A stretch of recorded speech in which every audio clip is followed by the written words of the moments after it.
at Sabrachi Jewelry Design, or Sabrachi. I don't even say his name right anymore because of Zach. He's a sponsor of Now We Go, and he's a sponsor of this show. He's a dual sponsor. He's a gemologist. He's a jeweler. He's specialized in CAD design, and he's also a branding specialist. You need anything at all done in those categories, Matt is the best motherfucker for that. It's D'Antonio and Klein Jewelers in Philadelphia, PA, and he's also going to be doing it soon to be in Lehigh Valley, PA.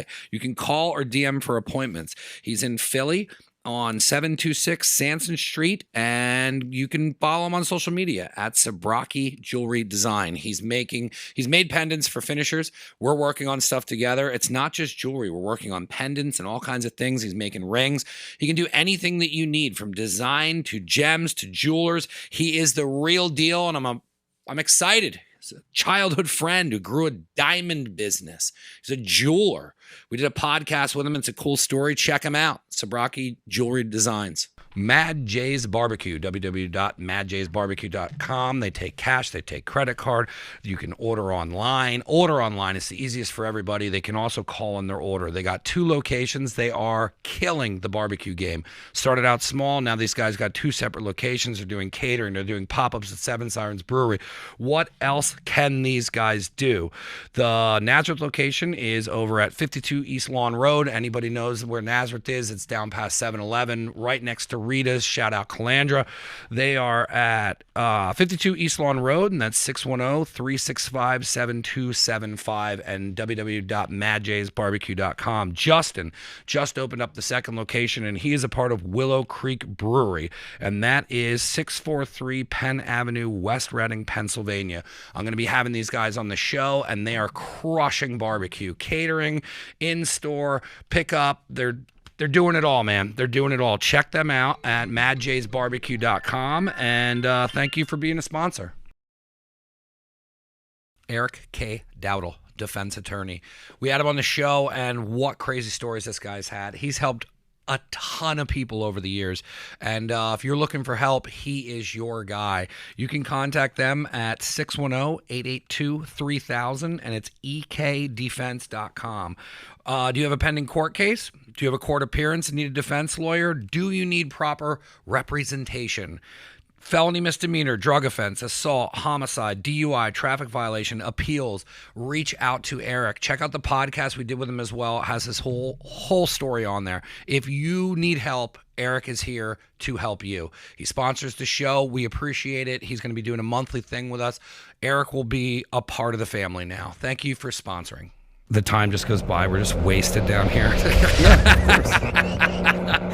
All right, timer set. I love walking into random basements and just getting hammered at 11:30 in the morning. Yeah, you're good. A true professional. The mic isn't covering your face that bad. You're all right. All right. All right, cool. Let's just get into it. Never Again Studio. I think this is episode 207. Welcome to Never Again Studio, man. How are you? Rock and roll. Great. How did we get introduced? Bill Lohr? Bill Lohr, I think. Turned me. Bill Lohr's giving me a bunch of guests, man. They're always good people. Bill Lohr's... I don't know how that happens with Bill Lohr, but... Yeah, everybody he suggests is usually, I don't think Bill really fucks with people who aren't like good, genuine human beings. So I always get solid guests, and he was telling me about you, and then I started checking you out, and then... you're into cocktails, very Tom Cruise, very cocktails and dreams. The shirt is a dead giveaway for the Tom Cruise nature of When the hell did you get into the industry? It's not an industry that you just jump into. You either just bartend one day and hate it, or you fall in love with it. How did you fall in love with mixing spirits? I mean, it just kind of happened, right? When I was living in Philadelphia, I worked at this awesome place called the Mashulu, big giant boat down on the waterfront, man. Yeah. We would have like 5,000 people come through on Friday, Saturday night, and I'd be behind the bar. So much anxiety. Making mojitos, checking my shoulder to make sure nobody's pulling a gun on me. Yeah. It was a very, very wild crowd, wild bunch. But honestly, like the life of the party, being the bar, it's just like came naturally to me, and I just stuck with it. It's an adrenaline fueled. Were you shy before you did that? Oh my God, never. I was, I wasn't with my friends. I wasn't like, I was always timid. And then when I got into bartending, you're either like you can't be that way anymore. Like you have to be interacting You with people. have You to can't talk to ignore. people, believe it or not. you That's can't- probably the first thing, the first requirement on any job application. You can't is talks ignore to people. talking to people. And then like once I started getting the regulars and then like realizing that like it was such an opener to talk to women because they have to talk to you because you're the bartender. Yep. I was like, yo, this is awesome. I'm just talking to chicks. And then you end up becoming, you're either really good at just like interacting with people, and then I just excelled at that, and then I loved bartending, and then people started coming in because of the bartending. So like I did it in this very small town, so to do it in Philly had to have been fucking crazy. Did you know anything at all getting into it? No, I knew nothing. Absolutely. So did they nothing. train you there and were totally aware that you were just A little green? bit, a little bit, yeah. I mean, they were aware that I was green, but you know, you go into anything with a work ethic, and like people are gonna, especially if you work in the restaurant industry, if you show a work ethic, people pick up on that quick because there Were are you- plenty of lazy people in the industry. Oh my God. There's a lot of great people in the industry too. Don't get me wrong, but there are plenty of lazy people that are just kind of like moping their way through. Did you a have shit. like somebody that you kind of worked under, and you were just like, "Hey, what's a Long Island?" Yeah, That's all. yeah. What's in a line? They'd yell. They'd be like, "It's on the fucking rack." bucket of booze, bucket of booze. That's all Yeah. you need to know, kid. Yeah. No, I had some really good trainers along the way. I ended up opening a restaurant in Philly with a group that it was a full service cocktail bar How long? and restaurant. I just want to slow down. How long were you bartending before you guys decided to open up? Were you there a couple of years? Were you still kind of like new to the industry? It was like 3 years probably. Yeah. And So I mean, by that point, you're like well versed in what you're doing. it was still. I mean, I didn't know like the craft of certain things. Like at this point, I would consider myself more of a cocktail historian when it comes to some of the information and some of the stuff that we do. Back then, it's, you know, run and gun. I'm slinging drinks Shot until beer, 2:30 in the shot morning. beer. Yeah. Right on the bar, pouring jungle juice in a girl's mouth at last call. Yeah. Right. That was definitely. That He'll was let definitely you a black thing. out. That was Go to him. You can definitely come black out at my bar tonight. That's how I was, man. If I didn't know a drink, I poured it heavy, and because I worked at a social club for a while, so you always had to keep the old timers beers. Because like there was some guys who would be like half full, and then they'd be like, well, "Now you're supposed to come over here and have this already going for you." Here's like, 25 cents for your trouble. yeah. Or like you'd come in, and then they'd be like, "Hey, you got to have their shots ready. They want the blackberry brandy." Yes. So it was like it was like the regulars on top of it, and knowing it, and all that stuff. Philly must have been crazy to work in. Oh, it was a blast. Are you kidding me? I mean, I worked at neighborhood dive bar down in Philly. Sidecar was one of my favorite places, and that was just like down and dirty, shot in a beer.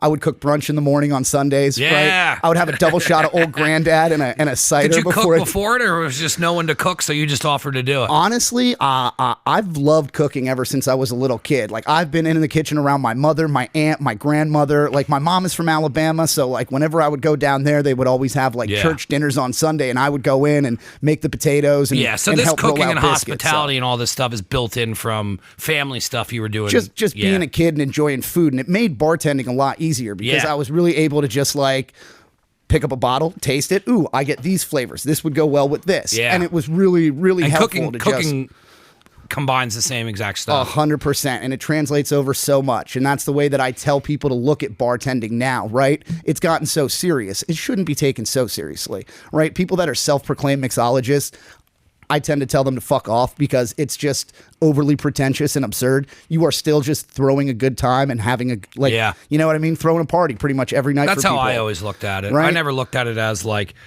I mean, I always wanted more information on how to make better drinks or to do certain stuff or to do things, but I never looked at bartending as, I never looked at myself as a bartender. I was just there supplying drinks for a party that was going on. But then it was cool if you like, this is crazy because I haven't thought about bartending in so long, but like when you have that good group of bartenders and you look at the schedule and you're like, oh, this is going to be a fun night because you're with two other people that want to bartend and they like the rush. And like, that was one thing I always enjoyed was like the busyness of it where it's like, all right, we got to keep up with drinks. And it's like, I got really fast at it and I didn't care about making like the crazy drinks where I would like even be like, somebody would ask for something specific and I'd be like, yo, can you handle that? And then I would get 9 beers and like you would work. I would work that way where I always like speed where people were like, dude, I wasn't even done with that drink. And then like you hear them talking about shots and you already get them out and you're like, they're like, you're like finishing their ideas. And then it's like, it's almost like a build up until like, you know, the 2 a.m. and then the music, like I I used to get like, I hated people that I have to have music playing all the time. I mean, when you came down here, music was playing. So like when I worked up at Cherry Hill, I would come down from my shift and I would start at like 8 o'clock. I would cook, and then when I was done cooking, I would get onto the bar and I put like $40 in the jukebox, and I would just play Now Everything, and I would like crush this playlist, and everyone would just be into the mood, and it would match the speed. And like, if you haven't bartended and you don't enjoy bartending that way, where it seems similar as to what your style and what you've done in Philly is like, that is my favorite way to you're creating atmosphere, and you're creating a fucking party. Atmosphere. I don't care if you know how to make every fucking drink in the book. If you're a stick in the mud, no one wants to fucking come hang out. I've been to like whiskey and like hoitier stuff for like, like where it's just like you can only get like a pour of scotch or whatever. And then I'm sitting around and I'm like, are we supposed to be quiet? Like, are we in a library? Should we just talk amongst ourselves? Yes. I'm trying to get hammered and wild out. I like people having a good fucking time. Why I like isn't it anybody loose. raging at this wine tasting at 11:30 in the morning in the Finger Lakes? Yes. Come on. Yes, and wine tasting I never really got into, but I guess you could kind of have a fun atmosphere with that. You throw on some bangers in the background. Anything can be a party, right? Yes. No question about it. That's the kind of mentality you have to have. That's the kind of mentality you have to have. But yeah, no, I mean, I see it. I see my job as kind of getting people laid. Right? Yeah, like that's that to there was me, fun with that too, where you would see people kind of building up that to that. To me is the ultimate sign that you're doing your job well. When people go home and they feel sexy and they want to go home, like that to me is and you're everybody's therapist. You're everybody's therapist. No, not anymore. Not anymore. I don't spend enough time with people to be their therapist. Nope. You got to be in, you got to be out. But the bars that I've been working at, like primarily cocktail bars. So it's easy to have that atmosphere, right? Because people have that expectation. It's not like going to, like, no offense to any of the places I might mention, because I've frequented them, but like OBT, I go there, I'm like, I'm not looking to get like real mooded up. No, I'm looking to pound a couple down and probably go out and venture into the north side of Bethlehem or something like that. So, it's all about set and setting in the industry, but... And every bar has their purpose. I love hanging out down here as people come into town, and then I always take them over to the Townhouse. Now, the Townhouse is a shot and beer bar. 100%. It is out of a jukebox bar. Yes, it is a jukebox bar. The volume's all the way up. There's going to be a weird mix of people because there's people that come in there that know that it's the Townhouse, and I'll go in there and I run into my friends that I used to run the Gambit with way back in the day, and they still stop there. Then there's people who are stopping by and don't know what the place is and they're stuck. And then there's people that are just visiting. So it's this really weird, perplexed mix of fucking people. And then the bar is like just such an old school bar on how Twazi set it up, where I've been to places in Philly and I'm like, you're trying to mimic the Townhouse. Like me and my buddy Dusty were in Philly and we did like a bar tour, and we went into this place and we're all gooned up and I'm like, this is the Townhouse. It's the town. I'm like, we came to Philly to go to the Townhouse. You must have been in South Philadelphia at that point. Yeah, we were. So it's like when you go out to some places, I'm the same way. I go there to throw back fucking beers and a shot. I don't go in there and be like, oh, you know what I should get here is like a really nice drink. So or ask them what year this is. I've started fucking with dive bars, right? Like one of the drinks that I think's been bastardized more than anything is the Cosmopolitan. And I know everybody thinks Samantha banging everybody in Sex and the City, right? But the Cosmo is like a boozy, strong cocktail, right? Like when made correctly, it is a nice, like sharp, not sweet, not bubblegum pink. Like it is a heavy hitter. It's basically 3 ounces of booze with a little bit of juice and enough cranberry just so you don't really deal with any of that flavor. But I go to dive bars now and I'm like, make me a Cosmo. I'm going to start doing that. They're going to hate me. I literally have a Cosmo Chronicle in my phone of places that I've gone. And believe it or not, some places have made a some of pretty the places decent you Cosmo. run into where the bartender still knows what they're doing. Yeah. Or, because it's like those shot and beer bars, sometimes they always need help because if they're not busy, somebody who knows what they're doing isn't going to stay there. And in that industry, the best part about that, and I want to touch on this a little bit, is like you have the credentials to go anywhere. You could take your resume and go to Miami. You could go to New Orleans. Like when I got into cooking and bartending, the coolest thing about it was I could take it anywhere. And then when I moved to Virginia, the first thing I did was I got a job at the Whiskey. And then it was like, he didn't need help bartending. I wasn't versed to do what he wanted to do, nor did I want to get trained that much because I wanted to stick to the kitchen. So I went into the kitchen, but like, that was I picked that job up in 3 days. I was like, yo, Right. Mac, you need help. And they always need help. So like to be able to take that credentials anywhere. But like if you go to some of those places, sometimes they have like, sometimes I'll go in there and they'll have like a girl on and I forget her name, but she really knows her shit. But then everybody's like ordering different drinks and you see all these like bikers with Cosmos and stuff Hell because yeah. there's somebody there that knows what they're doing. But they also don't give a shit if the owner's son is just throwing Jack and Cokes and you know what I mean? You get what you get when you're there. And I think that's my favorite part of a dive bar is you never know. It's a lottery mix. It's a lottery mix. But like I always like I like that Wild West feeling there. Oh, absolutely. You know, Roll the it's dice. one of the only places where you could still see a fight anymore. There's no security. No, I love stopping over there. Whatever 6-shooter is behind the bar is pretty much whatever security is. Yeah. I remember there was I grew up in bars like that. Those bars are fading now. There was a strip club down in Philly, the Pennsport Pub. Yeah. And it was literally like run by this like 68-year-old woman, right? It was the most bizarre strip club you'll ever go to. It's like there is a bar, right? Like a big U bar with maybe like 30 seats, and there's like 8 booths on either side. There is a tiny like 4x5 stage that is maybe 6 feet tall behind the bar where a girl is dancing, and it looks like the pole's going to fall at any point in time. You're describing the fox. And the girls would come around the bar and they'd show you show you everything, right? You slip them $1. Yep. And the only security in the place was the old woman behind the bar with a 6-shooter on her hip.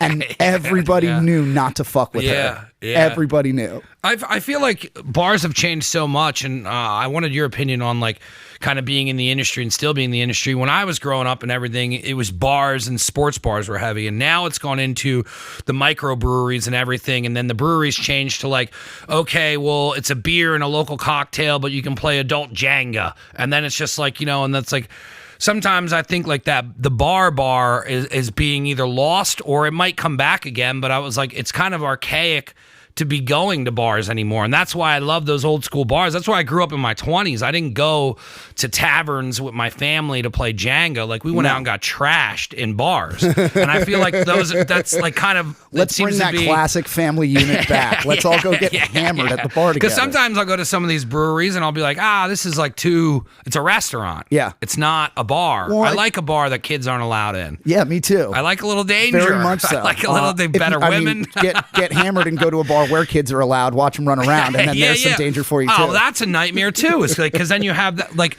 sometimes even I'll just go out to local places, and it's like then there's some people who just let their kids run around, and I'm like, well, this is just like I came to get dinner, and now there's just your kid running around. There's a I would have bill- went to Applebee's for this shit. There's a bill being presented in Pennsylvania to make tripping kids legal in restaurants. I'm kidding. I was hoping it was true. I mean, maybe, who knows? But no, if restaurant people actually had a lobby and actually had like money behind them to go and like fund their interests, like one thing that got taken away that blows my mind is the fact that we can't do to-go cocktails anymore, right? Like it was just an additional source of revenue. All you had to do was say, "Cool, keep it going," and they were like, "Nah, fuck it." They're like, you guys don't need help anymore. but just like anything else, bars are competing for attention, right? Like everybody's all like, it's the next attention grab. That's what you got to do. That's why you got to change your menu all the time. That's why you got to constantly be bringing in new things.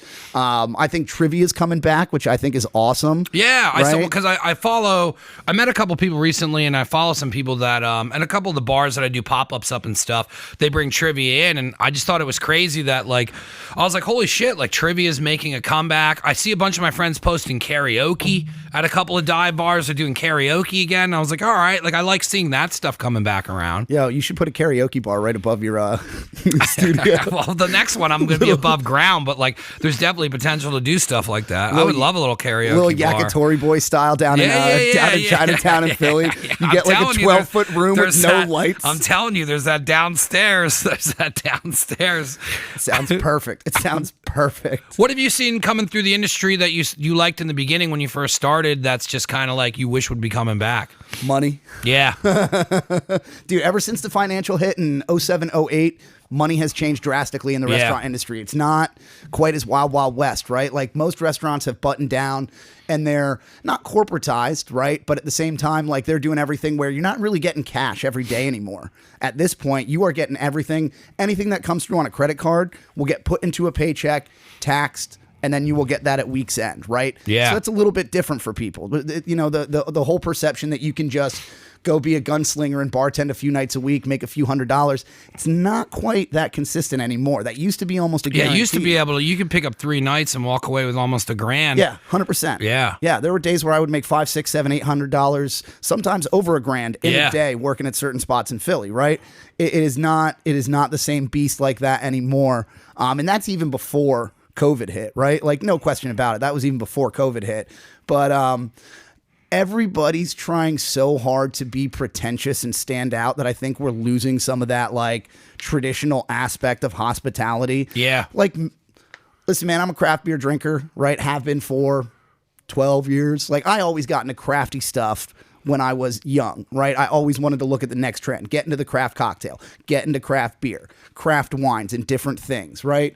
It's always been just like, I just enjoy it, right? I'm always thirsting for more knowledge, more information, and how to do some cool shit. And I think everybody's just trying way too hard at this point. You know, everybody wants to, like you're a level 3 Cicerone now. Cool, man. We drink beer the same way. I like we can talk about beer the same way and still just like leave the pretension out of it, right? And that's what I think is something that I want to see. I just want to see some humility come back into the game. You know, we're out here to have a good time, make some money, sling some drinks, get some people laid, go home, do it again. You know? Yeah, I see the same thing happening with food. With food a lot, it's always like, you know, especially with like specials, like how they've like everything's grown to like this epic thing that you have to constantly keep doing, and it's almost like I wonder, and if it's a part of like how social media is, where you always have to be, your next post has to be better, your next post has to be better, so it's like when you have that mentality, it's like you're not even just running a special anymore. It's like I have to beat out last week's burger, and I have to do this, and I have to do that, and then it's like some of the people I follow where you just start looking where food's going, and then like. It's just like some of the stuff, I'm just like, man, like, what is this anymore? Like, it's a constant game of one-upmanship. Yeah. And you're one-upping yourself. It's ridiculous. Yeah, Like, it's nuts. Consistency is the name of the game when you're actually, like, operating, right? Like, you want to be consistent all the time, right? And then people get used to your consistency, and that's how you build your base, right? But everybody's always trying to do the one-up. And I remember reading about some study where this restaurant that was like wildly successful up in New York City, when Foodstagram was really just starting to take off maybe 7 or 8 years ago, their reviews started going down like crazy, right? Because they were so visually appealing, their dishes and that kind of thing. It would take people so long to actually get into their food because they're too busy taking pictures and creating posts that by the time they go in, the food's not going to be as fresh. Table times are being even longer. And then people were leaving a lot of negative reviews. And it's like, if you wouldn't take 15 minutes to eat this appetizer because you have to take 32 pictures, right? Like, and that's the bullshit that restaurants have to deal with now too. And the mentality that customers are always right.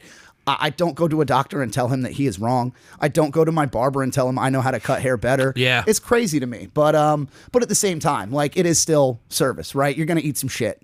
Yeah. You just got to have some thick skin and just enjoy what you do. I think everyone should have to have worked in the industry or by law should work for a day, and then I think a lot of things would adjust. I think a month. At least a month. Let's go the Israel route and do 2 years of food service. It would be nice. You know, even sometimes when I go out now, it doesn't happen as much as I'm older, but like I do run into people where they'll be like, oh, what's taking so long? Or like, you know, we'll be out to dinner and my dad will say something and I'll be like, dude, look at how many people are here. You know, it's one thing where if I notice that, if coming from somebody who's worked and ran restaurants, that I notice that like, hey man, like it's not busy and it's been 45 minutes and I just got French fries, like, yeah, sure, you want to bitch, but if it's Friday night, it's slammed, it's reservations, and you could tell people cook or quit, or you know the lady's like, hey, we're understaffed. Like if somebody's bitching and complaining, it's like, dude, what did you think we were getting into? It's Friday night. Like if you're going out on a Friday night and you're not expecting to wait or like have, you know what I mean? Like it's not going to flow the way you think it is, and especially if you don't know it, I don't think you should have the right to completely shit all over everything. Now, I talked to my buddy Angelo, and his friend works and runs the Aided app. And when you can do reviews, but you can only put eight 8 things on it and it has to be positive, and you can't leave negative reviews. And like he's trying to like kind of change, and he's in New York, and I know they're working in Miami, and I'm gonna have him on the show. His name's Steve, and I talk to him quite a bit and follow him, but like his whole thing is like you can't shit on the restaurant. You're not allowed to leave a bad review. If you don't like it, don't leave a review. Yeah. I don't leave bad reviews. I got pizza the other night and it was a snowstorm, and I went and picked it up because I called to even see if they were open, and I said, hey, are you guys staying open? And they're like, yes, we're staying open. I'm like, cool, I'll get the pizza.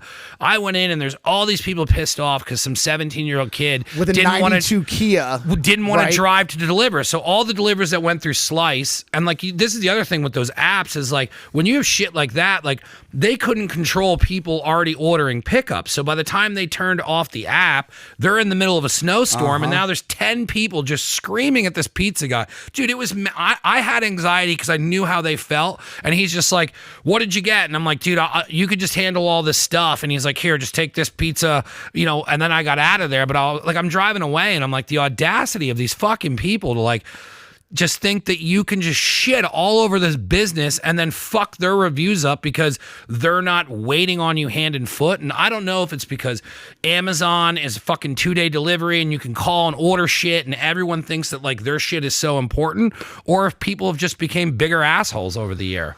I mean, or both. I think it's a lot of things, right? Like there's so much stress on restaurants after the last couple of years. Like the inability to hire and retain staff, the amount of people that don't show up. And I'm not going to sit here and say that this is because they're getting free money. That to me was one of the biggest crocs of shit of all time. All the people that were out at restaurants and weren't working the last year, and you got that money. I hope you spent that money. I hope you saved that money. Like you deserve that fucking money. Don't get me wrong, because we're still an industry that gets paid $3 an hour. Yeah. To work front of the house. It's notorious for understaffing. Things are getting so expensive now. We're not able to get the same quality of stuff because the supply chain got fucked up. People's expectations are so high, right? Like I was really hoping that we were going to jump into this these last couple years and it would be the whoring 20s instead of the roaring 20s, right? Like a return like they had back in 1920. And it's turning out to be just like not that. I mean, people are coming out. I think people are more comfortable, but like restaurants are under so much stress. And a lot of things nobody talks about is that these other businesses lost employees, but then there was careers now that were that were never open before, like Victaulic. I tried getting Victaulic when I was in my 20s. It's rigorous interviewing there, background checks. They got a billboard now where they're like starting out at $35. So if you work in a kitchen, just show up, and it's totally insane, and you're getting by, but then let's say you're bartending, but now it's pickup only. So then like now your shit's fucked up. And then it's like, all right, well, I need to get a job because I can't float with this. That there's a lot of people from the food industry that went and took careers that people were collecting on and walking away from real jobs because they didn't want to work. Like there was a lot of people blaming the restaurant industry for not wanting to work. But at the same time, there was people who didn't want to work, and that opened up other jobs. Plus there was jobs like Amazon where they were paying like $35, $28, and whatever. you could go in there and work 60 hours a week and then like make a ton of money if you wanted to. So it's like there isn't a lot of people when you take away what the hospitality industry was completely as a whole, where it was all these things where you can come and go, where it's like if you're shutting down restaurants and it's only takeout, you're losing employees because you don't need everybody. Right. So then like it really was like a lot of shit nobody was talking about. People were like, people are just taking money and nobody wants to work. I don't know anybody who's not working. There was a restaurant in Allentown. I don't want to name names, but their owner posted a pretty epic like 8-minute long rant to Facebook Live when the benefits were first starting to go out, and he was basically screaming at people to come and work for him because they're lazy and entitled. And I'm like, this is a really good sell. This is a really good sell to get people to come work for you. Yeah. I'm so fired up right now. I'm on my way. What the hell are we talking about? I love when people lose their shit and go online. It's one of my favorite things. Let me go live with this one. All right. It's usually someone who doesn't like post a lot or like understand what it goes out to. It's like the movie Chef when he like tweeted at him. Yeah. And he's like, wait, what? You got that? Yeah. So when you got into opening up your group restaurant. How was that to go from just being behind the bar to now having to control? I mean, we talked a little bit about it when I got down here, where you're now in your control and building your atmosphere for what people want to see. What was that like, living in the city and doing all this stuff? And I mean, that must have been dope to just have that opportunity to step into doing something like that. Not a lot of people get to do it. Oh yeah, I've done it. I've done it up here too as well with Roar Social House. But like, it's crazy how much work goes into opening a place, right? Like, we're talking about 4 or 5 months of like everyday training and paying people to show up. And like, when you're in charge of something like that, like you're buying the product, you're committing to the labor without having a product to put out, and you're basically having your people get drunk and fed every day while you're paying them as part of training, because you have to teach them how the restaurant's supposed to run. You have to make sure the food is good. You have to make sure they know how to drink the cocktails. What was the premise behind your guys' spot? It was previously just a bar that served cocktails, and then it was moving to a full service restaurant in conjunction with another restaurant that was across the street. So it was a complete build out on the entire property, putting in a kitchen, revamping the whole space. I mean, it was 14 months until we opened and operated from start to finish. And I was only like 22, 23 at the time. Right. And I got some of these guys, some of the earlier, I mean, this is, 12 years ago, I'm looking back on it now, but you're bringing in like outside help and consultants to like help teach and train everybody on these programs. I think it's the best way to do it. I do too. But then, you get some people that come in that are kind of dicks. Yeah. And they just kind of put people down all the time instead of trying to lift them up. And that was something that I took away from that. It's like, Very John Taffer. Even if, dude, that fucking guy, I swear to God, when he went to make a Manhattan on the Today Show, I almost screamed. You're muddling a maraschino, you're muddling a cherry stem to make a Manhattan. What are you doing? How do you have a job in this industry? Oh, because he brings in consultants. Let's go full circle on that one. Yep. But no, and some of that shit, dude, I swear to God, that stuff is just incredible. It's all staged. It's all staged, and it's so incredible how far removed they There's are. a horse in the bar. Shit, this is shit. Yeah. Oh man, when they did kitchen hammers everyone with Catholic guilt. Yeah. I was trying to get on Gordon Ramsay's show when he filmed at the Shanty in Allentown. Yeah. I would just walk around the property screaming as loud as I could in a British accent. Turns out that didn't work. That didn't work for a They're like, we already got it. No.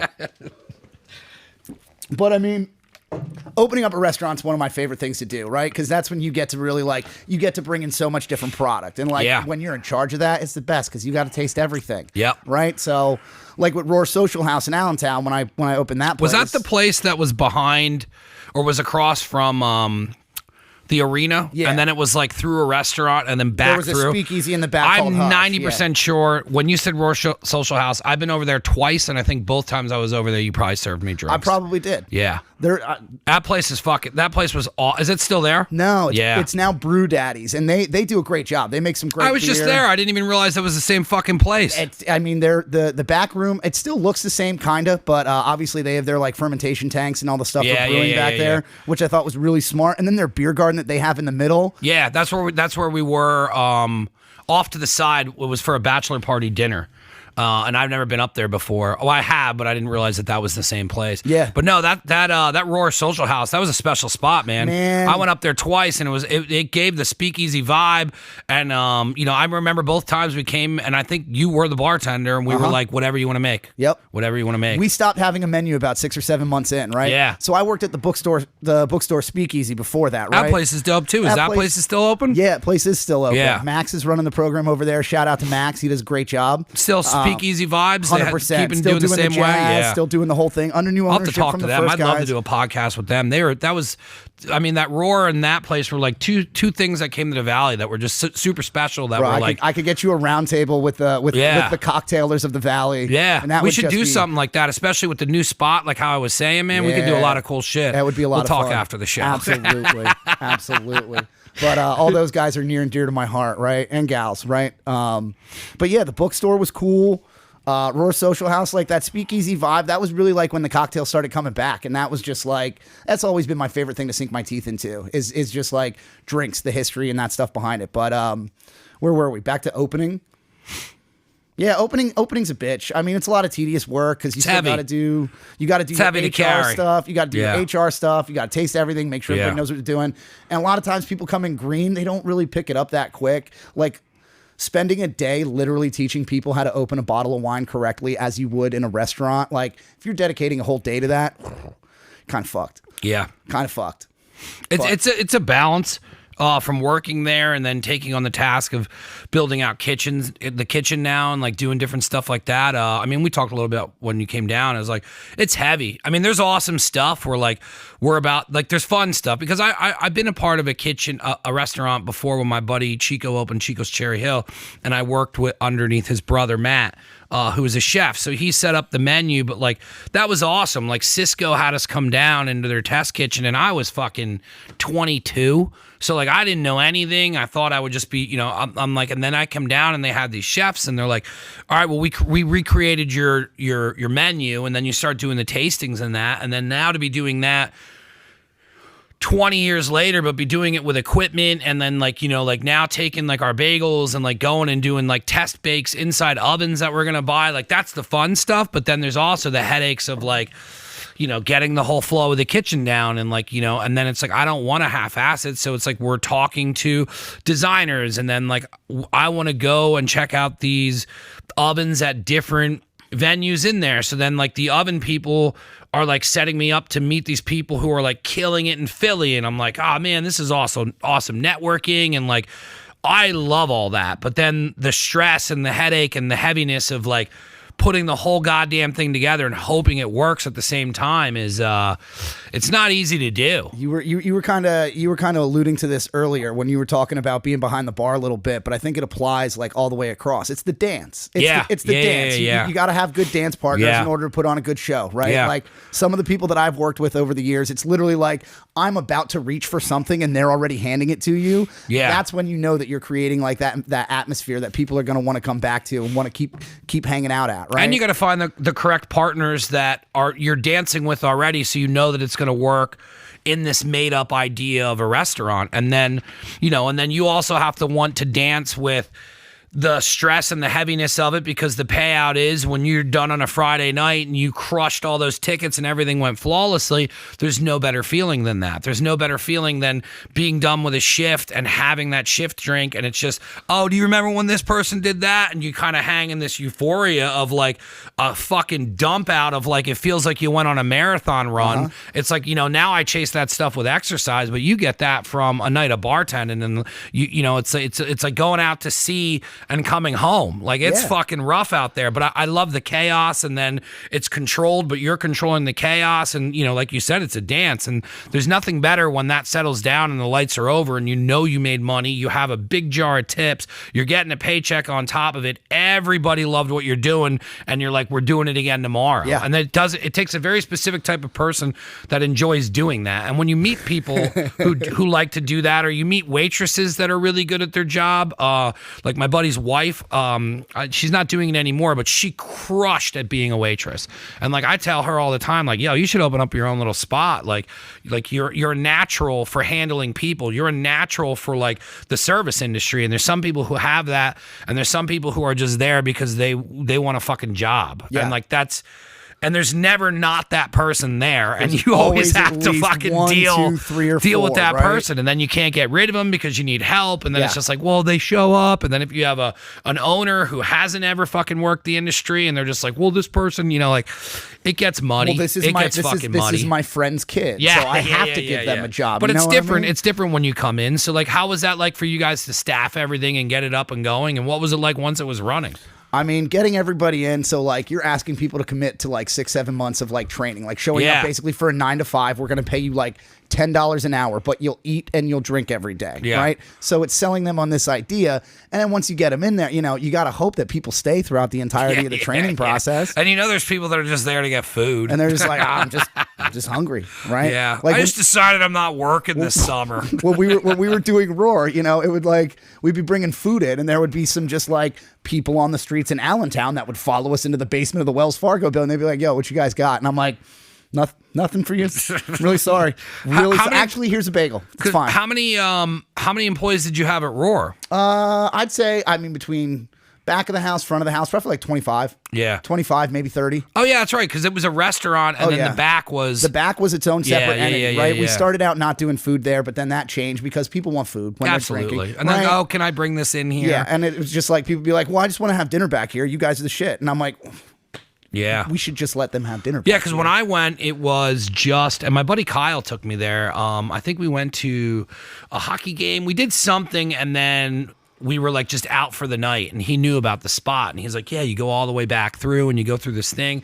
And back then it was still like super, like there wasn't a lot of people in the room, and it was like, it was kind perfect. Of a problem. That was kind of a problem for me. That was a problem for me though. Yeah. And then there were nights where like Nickelback played, and there were 100 people in that little tiny room, and that room was probably about the size of your studio. Yeah. Like almost exactly. Yeah. And 100 people in there. And Yeah. just like two guys behind the bar making drinks. Some nights that place got dicey. Yeah, because it was always just two dudes back there. Uh-huh. Yeah. Me and one of my best friends, Mike Claypool, also, shout out. No longer in the industry. I miss him. He was my favorite dance partner of all time. Yeah, and that's the other thing is you end up having people that you're friends with almost for forever. That I still talk to dudes from down south that I worked with at the Whiskey, and then my friend Alessandro that I worked with at the Newburgh Deli for 4 years. I mean, you know, that was the first time like I took on managing and running a restaurant, and that was also a steak shop, but then it was also the first time that you had to like cook in front of people, and like, dude, dealing with cheesesteak people, man, that was just like, you know, people coming in there and being like, I heard this is the best cheesesteak in the valley. No, this is the worst cheesesteak. No, this is the worst cheesesteak. Let's see what Lower you your can expectations. do. And then it's just like, dude, it was tough. It was tough. It was a tough learning curve. But you know, I still talk to Alessandro, and he'll hit me up. You know, anybody who needs a job, and like, you know, I've always networked. But the food industry, when you work with somebody and you go through those days and you go through those ups and downs, you end up just having a bond that you can't explain to people. Where like, you know, my buddy Billy down south, it's like, you know, you work, you know, your chef calls out because he's got his own problems going on, and then it's up to you and Billy to run the evening, and I'm just like, we got this, and you know, you take that break before, you know, at 4:30 when you're outside smoking a butt, being like, this is gonna suck. This is gonna suck. Yeah, and then the waitress shows up late, and she's like, what are we doing tonight? You got the special list? I'm hungover. I don't feel good. Can you make me some chicken fingers? Do you think if it's slow, I could leave early? And then we already are just like, have so much anxiety because we know what's going on, and we're just like, scream. shut up! You just want to scream. You just want to scream. How long did you stay at the Philly place? Oh, man. That year and a half, because then I got tapped to go open a new spot, the White Dog Cafe, which was one of my favorite places I worked in West Philly. Was that different from doing the bar stuff? I mean, I still did the bar stuff there too, right? I've always been a bar guy. Yeah. Cooked in the kitchen for a little while, but always been a bar guy. But I don't know, man. I've always just been one of these guys. Like, I find a new place, open it, stick with it for a couple years. This baby's running sound. Go fix another one. Open it. When did you come back to the Valley? 9 years ago. Yeah. Almost 10 years ago now. Yeah, about 10 years ago. And that was for what, Roar? That was actually for the books. It was actually for a girl, right? That was my first mistake. It was for a girl. Love will take you different places. Love will make you do crazy things, right? Love will make you do crazy things, like stay working in restaurants love because will make I have you to date love it. Insane people. It sure will. Trainwrecks, what's up? Shout out. Shout out Trainwrecks. Yeah, man. All of you. Yeah. We love you all. Yeah. No. But no, I came back here. I was actually working at the Widow's Tavern when I first came back here. My friend Jody owns that place. Yeah. I worked at Widow's. And you know Tommy. I do. I know Jody. Tommy. I'm trying to get Tommy to come on the show. So when I came back here, I was working at Widow's. So that must have been right when they were reopened and rebranded Widow's, because at that same time, I was working at Cherry Hill Hotel, and Jody was just finishing up being a liquor salesperson. To think we almost crossed paths 10 years ago. Yeah, dude, we've crossed paths like 3 times already now. I know, right? Because when he was opening up Cherry Hill Hotel, Widow's was opening, and then she was like, "Hey, like we're not doing what you're doing," because Cherry Hill was a shot and beer bar. That's and then Widow's was like, you can get a drink, and you could do all this stuff there. So that was the first time that like something like that, I believe, was really in the area over here. Yeah. Because like Stockertown, you have Miguel's up the street, but I don't know what Miguel's was back then. Miguel's was an Italian restaurant, but I forget the name of it. And Widow's was always just kind of like what they're doing. But I worked there Tommy's awesome. I know Tommy through a friend of mine. It's his cousin, my friend Draws. And then I left the post office and I wanted to do this full time. And I didn't know. I knew that I wouldn't be able to just do this because I didn't know how to do it. Right. So I hit Tommy up and I was like, do you know, who's in your kitchen? And Mike was there at the time. He's no longer there. And then I remember Mike. I was like, I'm a dishwasher, and like undersold myself because I didn't want to get caught into having to help the kitchen, being pulled into kitchen shifts. I wanted a very specific, hey, I'll come in at 10. I'll get everything ready for the guy coming in to do dinner, but I need to be out of there by like 3:00. But they just they didn't care because they had somebody responsible in at that position. So like, I will forever be grateful for Tommy and Widows because I stayed there until I knew what I was doing here. And then the moment I knew that I needed the time that I was spending at Widows, I left Widows. And then that was the catalyst that completely launched me working full time in this. But that's crazy that you worked there in the very beginning because I was over here and Jody was still doing liquor sales. That had to have been, I was 28 when that was, so that's over fucking 12, 13 years ago probably. That's fucking nuts, man. So so you came back to how long were you at Widows? Not long. I was really part-time over there because I got a job part-time at the bookstore. I was just waiting tables at the bookstore, even though I had I had a good resume of waiting tables when I lived in Philly too, right? Like I worked at this place called Budokan. That was the #1 restaurant in Philly for 10 years. 23 years old, making like $800 a night. I had no business being there. Yeah. Fuck it, you know what I mean? Like I stumble into something That's good. what some people make in a week. Stick with it, right? And it's hard when people don't understand, because we were talking before about like how, you know, my parents are back in the day, how people would look at me for being in the food industry, but I'd work 3 days a week and make the same money that I made working a week. And the hours weren't, 3 days a week, you're talking 12 hours, and I'm making the same money I was working, more money than when I was working at Martin Guitar, 40 plus hours a fucking week. Right. So to me, I was like, that was the first time I got a taste of freedom, where I was like, oh, I don't have to get up. All right, cool. I can sleep in if I want to sleep in. Oh, I can get all my running around. And then like my buddy Chico bartended at the time, and he kind of showed me the ropes of living that way. And he's like, yeah, man, you get up, you take care of your responsibilities. You can go to breakfast and you wait to go to work. And then he's like, what do you care? He's like, all your friends are coming in here and they're going to give you a bunch of money and we're just getting them drunk. Yeah. And then like, that's when I really like dug into like that lifestyle and atmosphere. And I'm happy it's kind of coming back on my terms to do that with running a business now. And like, there's a lot I took from learning that, but it's weird where some people are like, oh, you work at a bar? You're a bartender? I'm like, dude, I make great fucking money. You're just a bartender. Dude, I remember when I worked up at soft skills, and you get social skills, right? You get so much from the job that you don't get working in an office. There's still people that buy shit off of me and like come to my food pop-ups because I have a relationship with them when I bartended. From when you bartended, right? And I remember getting pushed in the back at a liquor store once by a lady who had her birthday party in Roar Social House like 3 years prior. And she was like, hey, I remember you. And I'm like, great, don't push me when I'm in public.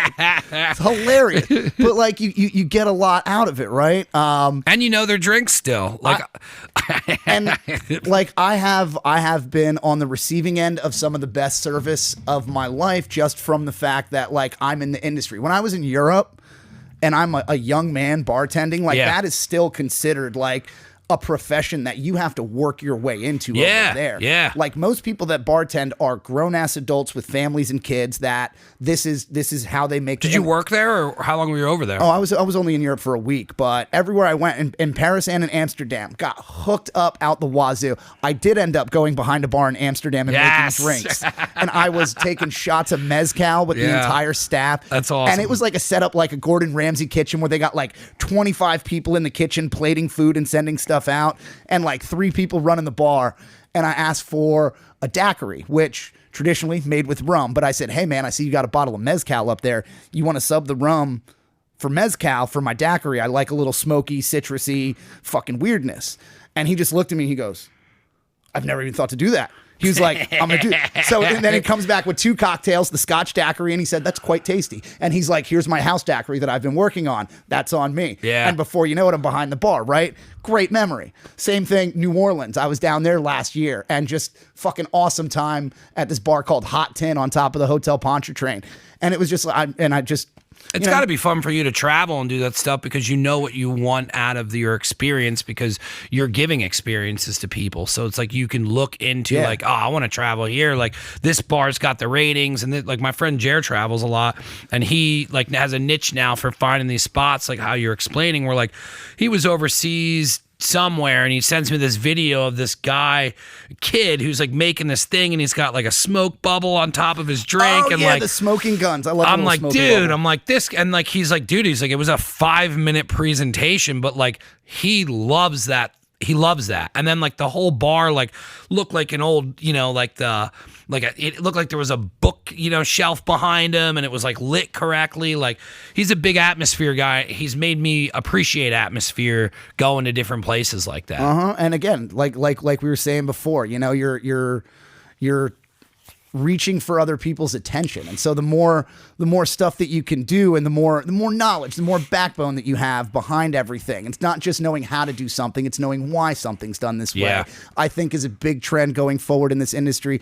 And one of my favorite things that I'm seeing in the cocktail and just restaurants in general, I think there's been a big push for overall health and wellness amongst our employees, right? Like I always try and give people latitude and leeway and not be this dictatorial kind of, well, you're scheduled for this. And it's like, well, my mom needs to go to the hospital kind of a thing. And people just not drinking themselves into oblivion anymore. And like, I think I might be wrong. I'm going to knock on wood here, but I think drug use is a little less prevalent than it used to be, right? When I was a young man in Philly, I mean, dudes would be in the bathroom, like working, doing blow and drinking at like 9:30 at night. And now I think that is kind of slowly starting to fade into the background, and that makes me really happy. The thing right? that that was the big thing that if you worked in a kitchen, the head chefs I always worked under, they were either off drugs because when they were going through school they had to be on them, or they worked in crazy places where you needed to keep up, where they were doing like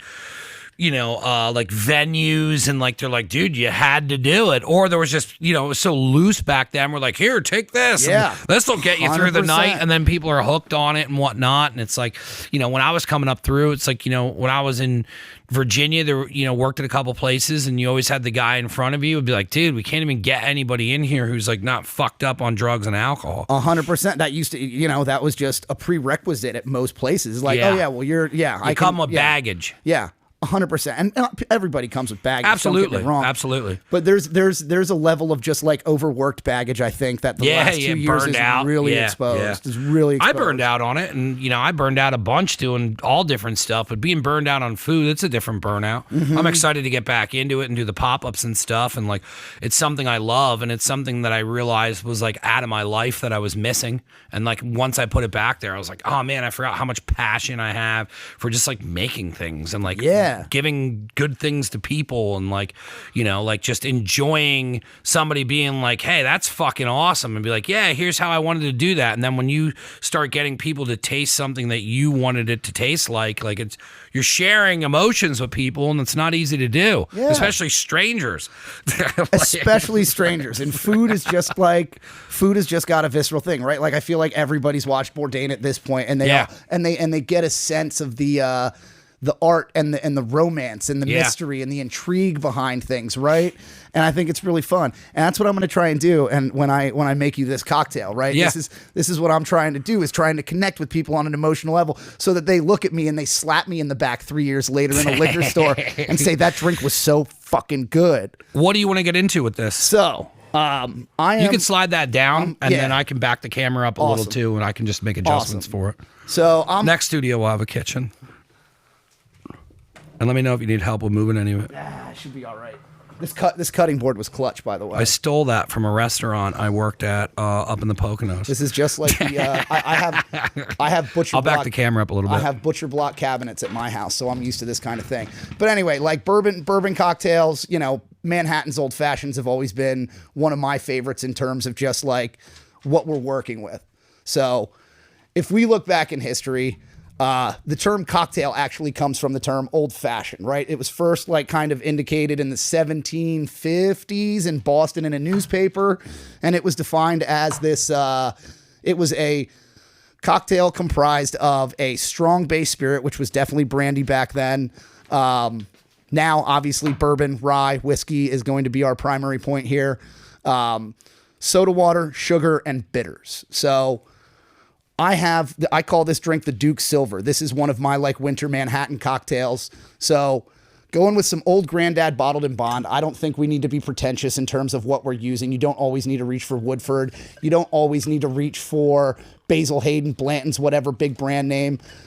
The bottled in bond is going to indicate that it is aged for minimum 10 years, and it is going to be exactly 100 proof when it comes out of the barrel. This is the highest government standard of production for whiskey in America. And for it to be bourbon, it has to be made in America at this point. All right. And another thing that's really been taken back off here in the recent years are all of these different kinds of like older spirits that people would consider medicinal or gross. So this is a Verna Amaro. This is a relatively popular mixing Amaro. It's got a little bit of bitterness to it, right? It's got a slight medicinal bitterness to it, but it's also got like some chocolate undertones, some like little earthy notes, a little drier, and it's just kind of imitating a vermouth, which is going to be made from like fortified grapes, essentially, right? And then here, this is the Duke Silver Juice. This is I took maple syrup, a little bit of water, some blueberries, black peppercorn, and cinnamon, right? Toast the peppercorns to activate them, add my maple, blueberries, bring that to a hard boil for about 20 minutes. While it's boiling, I macerate those blueberries in there with the cinnamon stick, and then I let it simmer for about 40 to get a little bit of viscosity in here. And we're just going to add this to our mixture here because it's a nice little bit of like a fruit note to it, right? It's not going to be overly sweet because the Amaro helps provide that balance. Those bitter herbal kind of liqueurs help bring a lot of balance to cocktails so that we don't do anything overly sweet. And then Angostura Bitters, this is a bottle that should be seen in every bar. Most of your dive bars will have dusty ones hidden underneath somewhere. Yeah. Right? The Angostura Bitters actually go all the way back. Oh, God, who was it? It was Simon Bolivar when he was liberating Bolivia. His chief medic was the guy who invented the Angostura Bitters. And it was originally used as like a tonic for common ailments like a cold, cough, stuff like that. If you have the hiccups, take a bottle of Angostura Bitters, a lemon wedge. That's what's used for at a dive bar. Put sugar on the lemon and dash it with Angostura Bitters. Your hiccups are gone in 15 seconds. Yeah. And we got some ice here, obviously, to mix the drink. Now, a basic rule for when you're making cocktails. If you have no acid in a drink, you want to stir it, right? You want to taste the booze. That's what we're trying to achieve here. Like most people that shake martinis, all you are doing is overly diluting a product that doesn't need to be overly diluted, right? Vodka adds... So I should just stop shaking all my mixed drinks. Oh, I'm just letting you know from like the standards that we have kind of set forth in the industry here now is if there is no acid in something, you should be stirring it. If there's acid in something, shake it because you're going to be binding all those flavors together. I can't wait to say that next time I make a drink and sound smart. Yeah, buddy. My friends are like, what are you talking about? What do you mean? Give it a goog. I know this stuff. And this is like the historian aspect part, right? Like this is the shit that I geek out at, that I really get obsessive with. Like I literally have like a bookshelf of cocktail books at home. So, but that's because that's what we enjoy. And that's why I get paid the medium bucks. So Duke Silver is imitating essentially a Manhattan, right? And fun fact, the Manhattan actually comes from the Martini family. How we have like our mother sauces and stuff for cooking. There are basically some like grandfather recipes and cocktails that have kind of set the stage for the stuff that we make now. Yeah. And the Manhattan actually comes from the Martini recipe. Original Martini going all the way back to the early 1800s used to be 2 parts vermouth to 1 part gin, right? Vodka obviously has taken over the scene. And to finish this off, we're going to just garnish with a nice little orange twist. And another thing that pisses me off in the hospitality world is not garnishing with intent, right? Like, I'm going to let my pretension come out here for a second. People that just put a fucking wedge of something on anything is the dumbest thing in the world because it serves no purpose unless I'm supposed to squeeze it and put it into the drink, which just tells me that you made the drink wrong originally. So you're giving me something to fix your work. Flashbacks of me making drinks wrong down here, just drunk. And then what we do, like with this, the reason why we do it like this, all right, when we express the orange right over the top of the glass, you're gonna get those oils on there. So when you go in for your first sip, you're gonna get heavy orange on the nose, and that is by design, right? So, good rule of thumb, Are you good? I'll come and get it. Yeah, I'm good. I'm ready. We're ready for a Duke Silver. It's brunch, baby. Put this on your pancakes, too. It's your health, sir. Thank you. Smells terrific. Smells orangey. The amount of times that I get people be like, ooh, it smells like lemon. And yes, because there's literally lemon oil right on top of your drink. Man, that comes right off the rim as soon as you even bring it close. So even, like, I don't know if you noticed, but I did also rim around, and that's, again, setting the stage, right? That's really good. That's really, really... It's stupid. It's stupid good. It's stupid. That blueberry's there, right? The cinnamon will come in on the back end. You get a little bit of bourbon at the top of your mouth on that palate there. But then that blueberry just kind of coats, and it's easy and it's smooth. Yeah. The Duke Silver is, again, this is what I like to do is just kind of... Yeah, that's just triggered like, you should drink all day. Right? No, I gotta go pick my kid up from school after this. No, so I have another podcast. I'm gonna be a one and done lunch cocktail, right? No, for sure. We'll stay responsible, but it would be fun to definitely. I don't know. The minute we kind of started talking on the phone, like I get on the phone and there's where things are gonna go with some of the guests, and like what's cool is like what I told you before is like why I'm moving the studio is because I've seen growth that you're not able to grow, and like with being able to have a studio kitchen, we could have done a podcast and then slid over to a whole nother area. Oh, yeah. Or I kind of want to build that show out to where we could have done this conversation in a kitchen. Right. And then, like had a hang at the bar, but then made a drink or made a dish when there's a food person come in. So like, I'm really excited to develop that aspect of the show. But, when I meet people like yourself, I'm like, I see the avenue of like, wow, man, like we could create a shit ton of content. And then getting to know you and then interviewing you, I'm like, wow, he's connected to like a lot of really cool places, and you're already in the genre of what I'm trying to find. And sometimes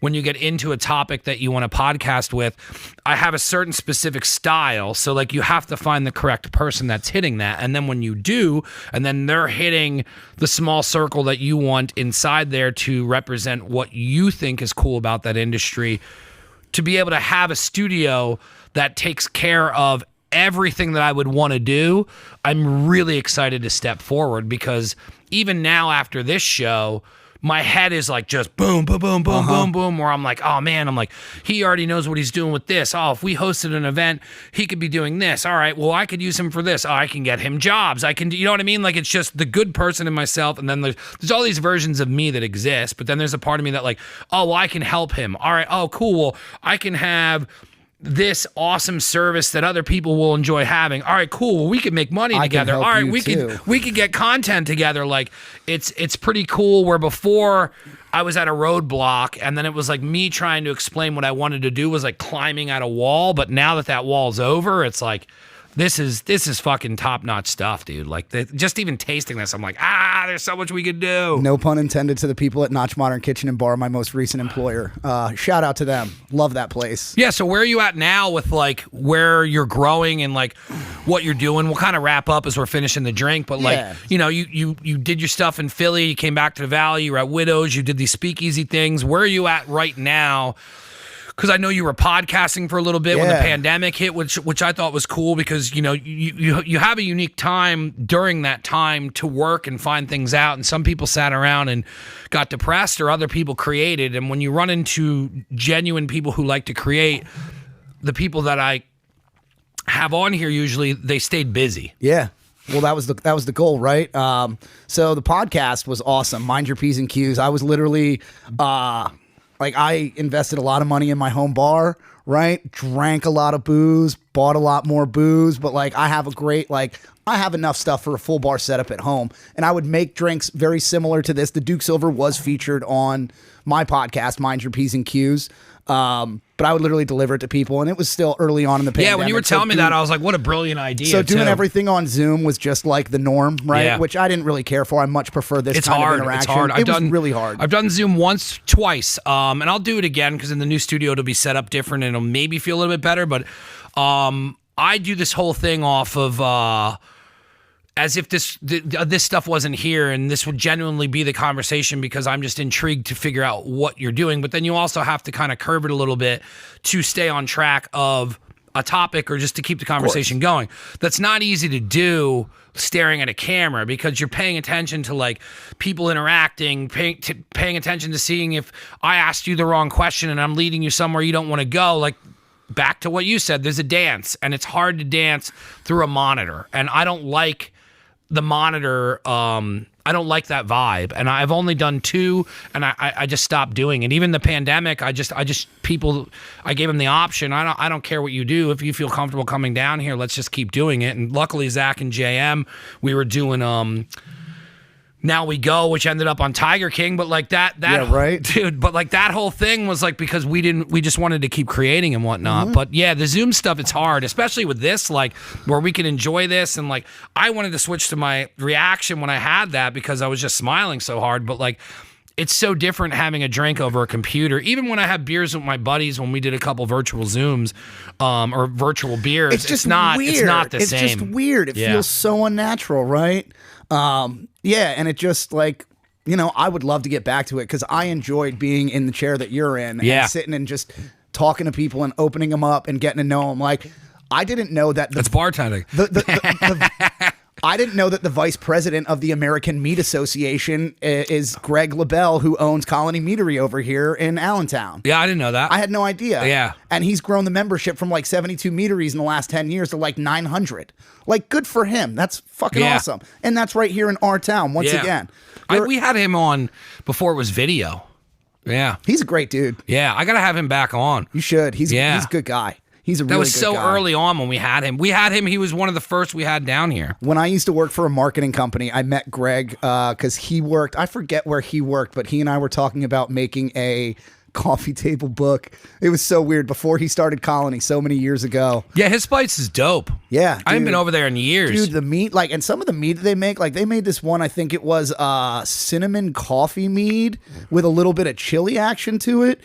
And like, dude, I take his stuff, I'll drink it straight, but I'll make drinks out with his stuff. Yeah, often. I didn't even know what mead was until I had him on the show. And then I was just like, holy shit. And then like at that time, it was like, I don't even think they were just trying to get into liquor stores. Yeah. And now he's, are they still in the same spot with, what's the brewery over there? Hijinks. Yeah, they're still in the same spot. County Seats Production is still over there. And they got a great tap room over in Easton. Yeah, my friend lives in the apartments over there. That place is up. That's actually probably the last time I had an actual drink was over there by somebody making cocktails. I forget the dude's name that's over there. There was a guy, Ryan, that used to be with them. He was super talented. I don't know who they have over there now, but Anthony Brichta and his team, they run a really nice ship over there. I'm really happy that they've been able to expand and grow. I love seeing that kind of thing. You know? Where are you at now if people want to come and be around your presence or get one of these delicious cocktails? So I'm almost done from being behind the bar in a full-time setting. I just accepted a job as the director of food and beverage at Woodstone Country Club. Awesome, man. But Congratulations. We're gonna do. Thank you very much. It's a big step up in terms of responsibility and different things, right? I'm not gonna have to be such a hands-on guy. But between the weddings that we do up there, you know, we have one side of our restaurant is open to everyone who is wanting to make the drive up to Danielsville and come check it out. It's a killer location. I've been there for weddings. It's so pretty. I think I've been there for. There have been a couple of times. Other events as well. There have been a couple of times I'm literally like walking through our ballroom when nobody's there. And like I just stop and I look because it's floor to ceiling windows and it's just like the sunsets that come up there. It's just beautiful. Yeah. Right. Just beautiful. It's a nice drive to get over there too. It's not like, oh man, if it is a distance for you, the drive is awesome because it's like kind of tucked away. And we've got a really active membership group up there. And like, I'm only up there 1 week and they're like, yo, you're the cocktail guy. This is going to be awesome. We're going to do smoked old fashions. We're going to do this stuff. We're going to do that stuff. The plan is we're going to start doing some whiskey tastings, right? I'm going to do some cocktail classes up there and try and teach people how to elevate their home bar experience. It's also something that I do on the side, right? Yeah. I really enjoy, like every year, Pediatric Cancer Foundation of Lehigh Valley, they have their Hearts of Gold Gala, which is their biggest fundraiser of the year. And I've gotten to know Michelle Zini, who is one of the executives over there just from bartending, right? She sat at my bar multiple times, loves what I do. And she just asked me like, hey, would you be willing to donate a cocktail class as part of our auction? And I'm like, hell yeah, whatever you need.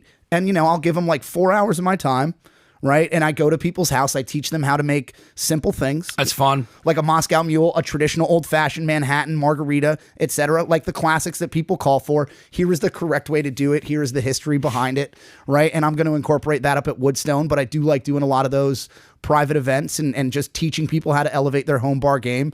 After an hour and a half of that, it devolves into a fucking party, which is great. Yeah. People always have a good time. I walk home with some money usually, and people learn something. I've had people that are like taking notes and like sitting down. It's cool, man. I love it. So I'm going to do a lot of that stuff up at Woodstone. We do wine dinners up there every month, every other month. I think I'm going to switch it to just to break up the monotony of just doing wine all the time. But it's a good opportunity. Plus I love to golf. So I get to golf for free at one of the nicest courses in the Valley. So that's a big plus for me. And I grew up 5 minutes from there. So like my parents are right around the corner. They're social members up there. So it's like keeping it in the family. It's a great opportunity. It's a beautiful place, active members, right? So it's the next step. It's fun when everything comes full circle.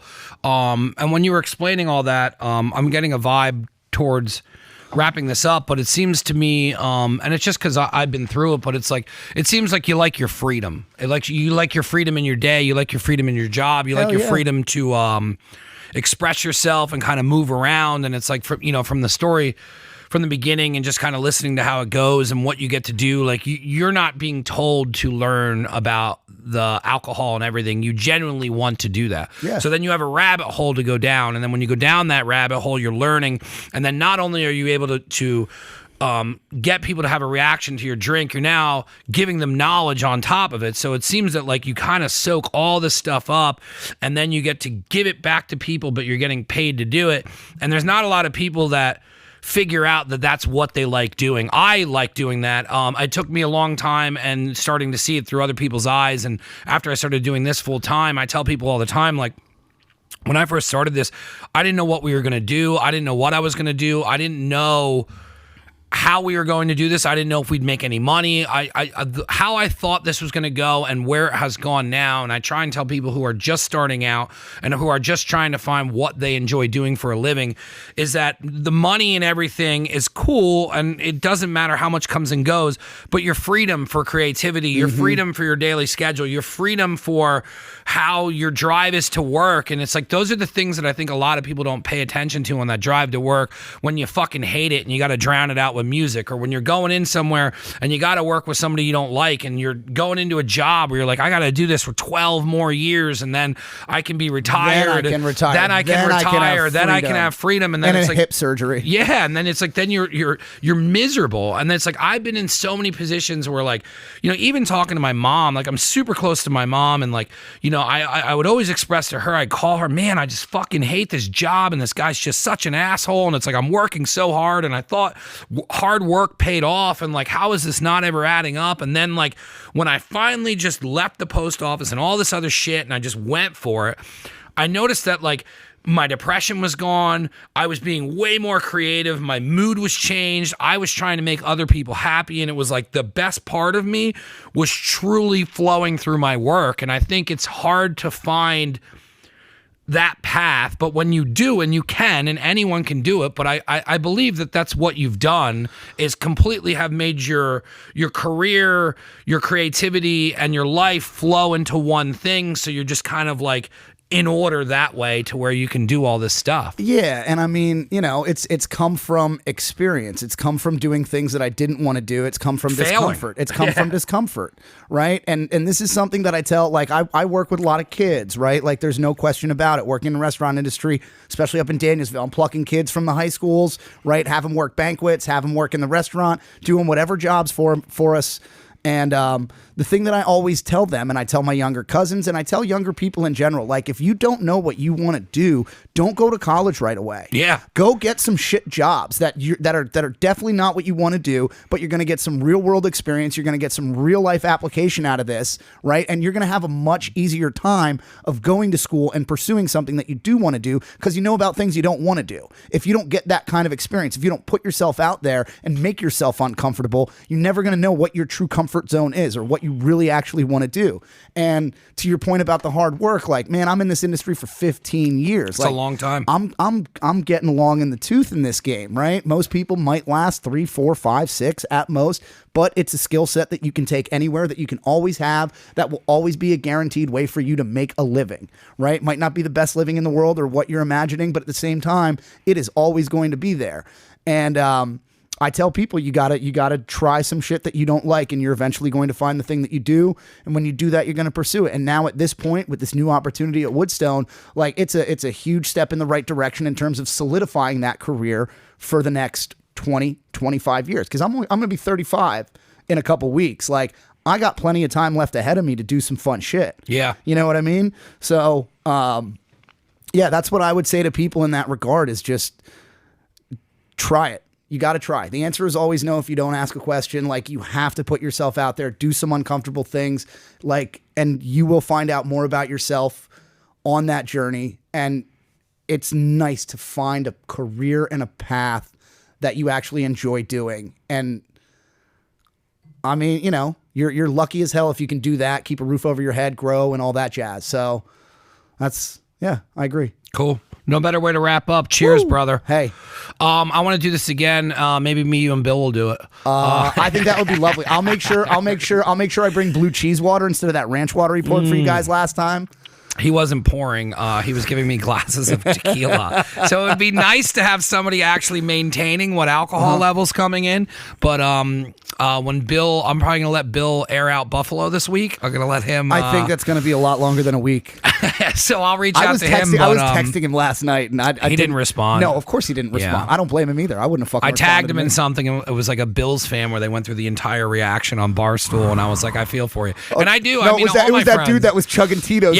Yeah, I saw that today, and I was like, this fucking guy. Yeah, but I don't follow football like that. My mom does. She always finds a team to go after. So she was with Mahone in Kansas City, and she called me today, and she's like, I couldn't sleep because my adrenaline from the game. Like, she was always a big Dan Marino fan. She always finds a quarterback. Yeah, and then, she finds a quarterback, and she's like, that's my guy. Yeah, so like to her it was the best thing ever, and then but he's so passionate about it. Like, I do feel bad for you. Like, you're legitimately like all in on Buffalo. You know, you're from the area, so it'd be dope to do something with Bill. I would love to get Bill in here. Yeah, I mean, it's just a blast to come on. It's just going to turn into a wrestling match, is what it's going to turn into. And I'm obviously going to get my ass kicked. We're talking about doing some music podcasts and stuff down the road. So, like, you know, like I said, I'm excited to go into the new studio. But it's been a blast getting to know you, man. You're very talented. This drink was fantastic. If anybody ever has the chance to experience or has experienced what he does, reach out to him, give him a follow, check out what he's doing. If you're a part of Woodstone or whatever, or anything like that, just kind of check it out. I want to give you the opportunity to kind of plug your social media or anything where they can figure out how to get a hold of you. So if anybody wants to talk to me, you can find me on Instagram. It's at crafty_bastard. That's crafty with a K, and then bastard with an E, just like in Inglourious Bastards. And then I have a couple. I have a couple tracks out on Spotify, and then on YouTube you can find me at Lucas Heck 13, and the show is Mind Your P's and Q's, a podcast. So it's been a blast, man. I really appreciate the time. Hell yeah. We'll definitely do this again, and I'll talk to you more about other projects and stuff after the show.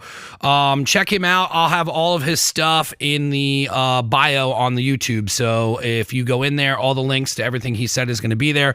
So you can click on that, and you can subscribe to him. If you're a first-time listener, first-time watcher, you can go and subscribe to the YouTube. I'm trying to bump the YouTube up. I want to get to 1,000 subscribers so we can monetize. Also, neveragainstudio.com. We're going to have the apparel going to be fixed. I think we're just going to be having that full apparel on there so you can order and get stuff, and we're going to be running a store on there either through Axelrad or Shopify. If you need any apparel made, I'm going to be working with Axelrad again this year, so if you need anything done for your business, hit us up on that. I'm just going to wrap this up because I didn't eat and this booze is hitting me and I'm starting to get a little floaty. My bad. Thank you, Snow. You're good, man. This is a perfect start to my day. I'm going to end with Nightcaps with Rip, and then this will be out Friday, and then that's it, man. Go check him out. Check out Never Again Studio if you're a first timer. Thank you so much. And I appreciate you coming down here this afternoon, brother. A pleasure, brother. Later, man. Cheers, guys.